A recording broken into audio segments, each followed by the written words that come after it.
கிறிஸ்து இயேசுவுக்குள் அன்பான உடன் விசுவாச பிள்ளைகளே, மீண்டும் கர்த்தருடைய வார்த்தைகளை கேட்பதற்கு தேவ சமூகத்தில் வந்திருக்கிற உங்கள் அனைவருக்கும்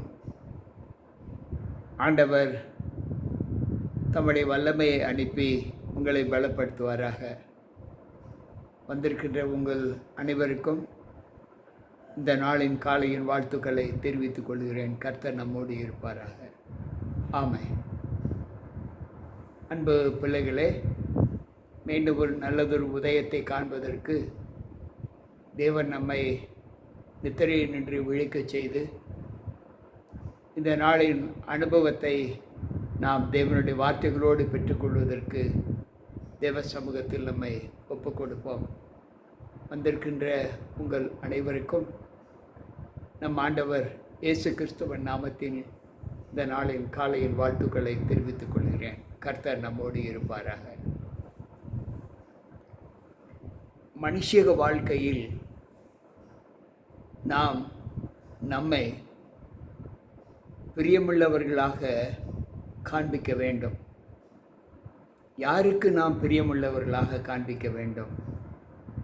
ஒருவேளை நம்முடைய உறவுகள், அதாவது நமக்கு கொடுக்கப்பட்ட மனைவி, பிள்ளைகள், கணவர், பெற்றோர்கள், நம்மோடு கூட வாழ்கிற சக மனிதர்கள், இவர்கள் எல்லோருக்குமே நாம் பிரியமாய் நடக்க வேண்டும் என்று விரும்புகிறோம்.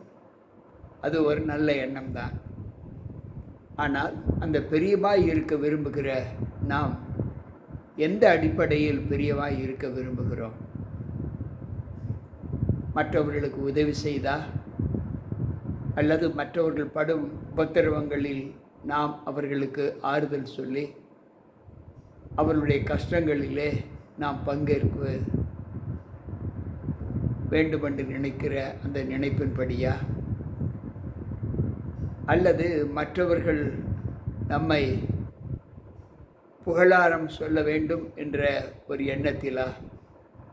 எந்த அடிப்படையில் நாம் மற்றவர்களுக்கு பிரியமாய் இருக்க விரும்புகிறோம்?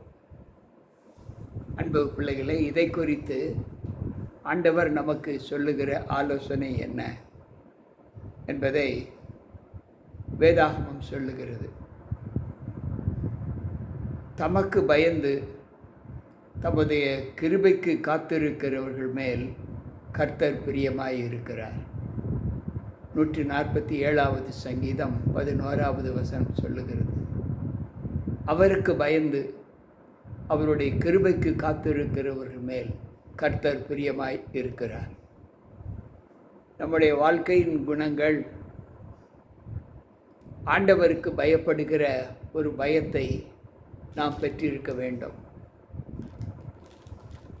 ஆண்டவருக்கு பயப்படுகிற பயத்தை நாம் பெற்று அவருடைய கிருபைக்கு காத்திருக்கிற ஒரு அனுபவத்தை நாம் பெற்றிருக்க வேண்டும் என்று அங்கு ஆண்டவர் சொல்லுகிறார். இன்றைக்கு அவருடைய கிருபை எனக்கு போதும் என்று சொல்லுகிற வார்த்தைக்கு இணங்க நாம் அவருடைய கிருபைக்கு காத்திருக்கிற அனுபவத்தை பெற்றிருக்க வேண்டும் என்று ஆண்டவர் சொல்லுகிறார். அடுத்து, யார் அவருடைய கிருபைக்கு காத்திருக்கிறார்களோ அவர்கள் மீது அவர் பிரியமாய் இருக்கிறார்.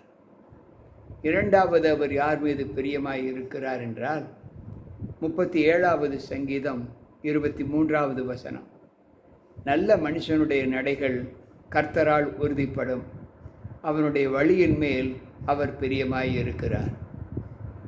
யாரெல்லாம் தன்னுடைய நடையை ஆண்டவருக்கென்று அர்ப்பணித்து அவருடைய அடிச்சுவடுகளை பின்பற்றி நடக்கிறார்களோ அந்த மனிதர்கள் மேல் ஆண்டவர் பிரியமாய் இருக்கிறார்.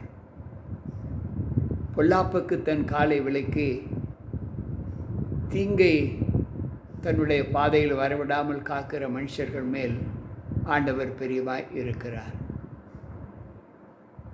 துணிகரமான பாவங்களுக்கு அடியனை விலக்கி காத்து கொள்ளும், அவைகள் என்னை ஆண்டு கொள்ள வட்டாதிரும், அப்பொழுது நான் உத்தமனாகி பெரும் பாதகத்துக்கு நீங்களாய் இருப்பேன்.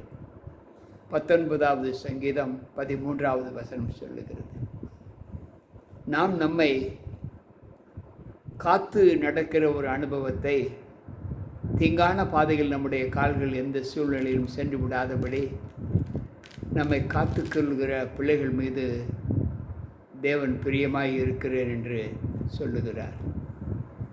அடுத்து அவர் யார் மீது பிரியமாய் இருக்கிறேன் என்று சொல்லுகிறார் என்றால், 87வது சங்கீதம் 2வது வசனம் சொல்லுகிறது, கர்த்தர் யாக்கோபின் வாசஸ்தலங்கள் எல்லாவற்றை பார்க்கிலும் சீயோனின் வாசல்களில் பிரியமாய் இருக்கிறார். தேவன் சொல்லுகிற வார்த்தை, கர்த்தர் யாக்கோபின் வாசஸ்தலங்களில் எல்லாவற்றை பார்க்கிலும் சீயோனில் அவர் பிரியமாய் இருக்கிறார். சீயோன் என்பது எருசலேமுக்கு சொல்லப்படுகிற இன்னொரு பெயர். ஏனென்றால் அந்த சீயோன், அந்த எருசலேம் நாம் வாசம் பண்ண போகிற ஒரு இடம். அந்த இடத்தில் வாசம் பண்ண போகிற பிள்ளைகள் மீது அவர் பிரியமாய் இருக்கிறார் என்று வேதம் சொல்லுகிறது. எனக்கு பிரியமான தேவ பிள்ளைகளே, நம்முடைய வாழ்க்கையின் தரங்கள் தேவ சமூகத்தில் எப்படி அவருக்கு மகிமை செலுத்தக்கூடியதாய் காணப்படுகிறது. ஏசாயா தீர்க்கதரிசியின் புஸ்தகத்தில் நாம் வாசிப்போம் என்றால், 62வது அதிகாரம் 4வது வசனம் இப்படி சொல்லுகிறது, தேவனுக்கு பயந்து ஜீவிக்கிற ஒரு அனுபவத்திலே நம்முடைய வாழ்க்கை காணப்பட வேண்டும் என்று சொல்லுகிறார். நீ இனி கைவிடப்பட்டவள் எண்ணப்படாமலும், உன் தேசம் இனி பாழான தேசம் எண்ணப்படாமலும், நீ எப்சிபா என்றும் உன் தேசம் பியூலா என்றும் சொல்லப்படும். கர்த்தர் உன்மேல் பிரியமாய் இருக்கிறார், உன் தேசம் வாழ்க்கைப்படும் என்று சொல்லுகிறார். இனி உன்னை பார்க்கிற பிள்ளைகள், நீ கைவிடப்பட்டவள், உன் தேசம் இனி பாழான தேசம் என்று சொல்லப்படாமலும், நீ எப்சிபா என்றும் பீலா என்றும் அழைக்கப்படுவாய் என்றும் ஆண்டவர் சொல்லுகிறார். உன் தேசம் இனி வாழ்க்கைப்படும், அந்த தேசத்தின் மீது ஆண்டவர் பிரியமாய் இருக்கிறேன் என்று சொல்லுகிறார். அன்பு பிள்ளைகளை, சற்று யோசித்து பார்ப்போம்.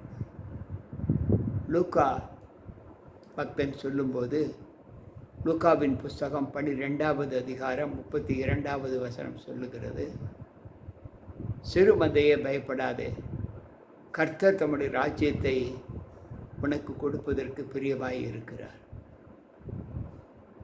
சிறுமைப்பட்டவன் மேல் சிந்தையுள்ளவன் பாக்கியவான் என்று வேதம் சொல்லுகிறதே. இன்றைக்கு சிறுமைப்பட்டவர்களுக்கு கர்த்தர் அடைக்கலமாய் இருக்கிறார் என்று ஆண்டவர் சொல்லுகிறார். 14வது சங்கீதம் 6வது வசனத்தில். இன்றைக்கு அப்படிப்பட்ட சிறுமைப்பட்ட பிள்ளைகள் ஆண்டவருடைய சமூகத்தை நாடும்போது அவர்களுக்கு ஆண்டவர் தம்முடைய ராஜ்யத்தை கொடுப்பதற்கு பிரியப்படுகிறார் என்று வேதம் சொல்லுகிறது. அன்பு பிள்ளைகளே, அடுத்து அவர் சொல்லுகிற காரியம், யார் மீது நான் பிரியமாய் இருக்கிறேன் என்று. 2 கொரிந்தியர் 9:7 வாசிப்போம் என்றால், உற்சாகமாய் கொடுக்கிறவனிடத்தில் தேவன் பிரியமாய் இருக்கிறார். நம்முடைய வாழ்க்கையில் தேவனுக்கென்று கொடுக்கிற அனுபவம் நமக்குள் இருக்கும் என்றால், அதை உற்சாகத்தோடு தேவ சமூகத்தில் நாம் செலுத்த வேண்டும். யாரெல்லாம் தேவனுக்கு கொடுப்பதில் உற்சாகம் காட்டுகிறார்களோ, அதாவது தசம பாகம், காணிக்கைகள், பொருத்தனைகள் எல்லாவற்றையும் உற்சாகத்தோடு ஒரு சந்தோஷத்தோடு கொடுக்கிற பிள்ளைகளிடத்தில் தேவன் பிரியமாய் இருக்கிறேன் என்று சொல்லுகிறார். அடுத்து அவர் சொல்லுகிற வார்த்தை, எபிரேயரின் புஸ்தகம் 13வது அதிகாரம் 16வது வசனத்தில் அவர் சொல்லுகிற வார்த்தை என்ன என்றால், தேவனுக்கு உற்சாகத்தோடு தேவ சமூகத்தில் வந்திருக்கிற நாம் அவர் மீது பற்று வைத்திருக்கிறோம் என்பதையும், அப்படிப்பட்ட நம்மை தேவன் எப்படி காக்கிறார் என்பதையும் ஆண்டவர் சொல்லுகிறார். அன்றியும் நன்மை செய்யவும் தான தர்மம் பண்ணவும் மறவாதிருங்கள். இப்படிப்பட்ட பழிகளின் மேல் தேவன் பிரியமாய் இருக்கிறார். அன்றையும் நன்மை செய்யவும் தான தர்மம் செய்யவும் மறவாதிருங்கள். யார் தங்களுடைய வாழ்க்கையில் தேவனுக்கு பிரியமாய் இருக்க விரும்புகிறார்கள் என்றால், நன்மை செய்கிற பிள்ளைகள், தான தர்மம் செய்கிற பிள்ளைகளை அவர்கள் மீது ஆண்டவர் மிகவும் பிரியமாய் இருக்கிறேன் என்று சொல்லுகிறார். எனக்கு பிரியமான தேவ பிள்ளைகளே, நம்முடைய வாழ்க்கையில் நாம் சற்று யோசித்து பார்க்கக்கூடிய அனுபவங்கள் எப்படி காணப்படுகிறது?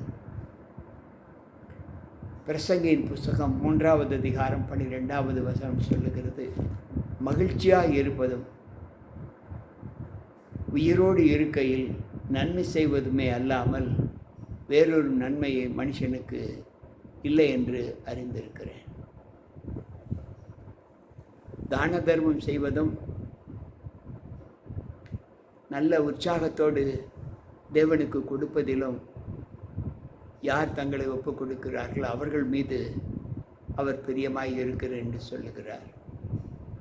அடுத்து, நம்முடைய வாழ்க்கையில் நாம் சந்தோஷமாய் இருப்போம். உயிரோடு இருக்கும் காலம் மட்டும் நாம் நன்மை செய்வதையும் நம்முடைய வாழ்க்கையின் அனுபவமாக கொண்டு இருக்க வேண்டும்.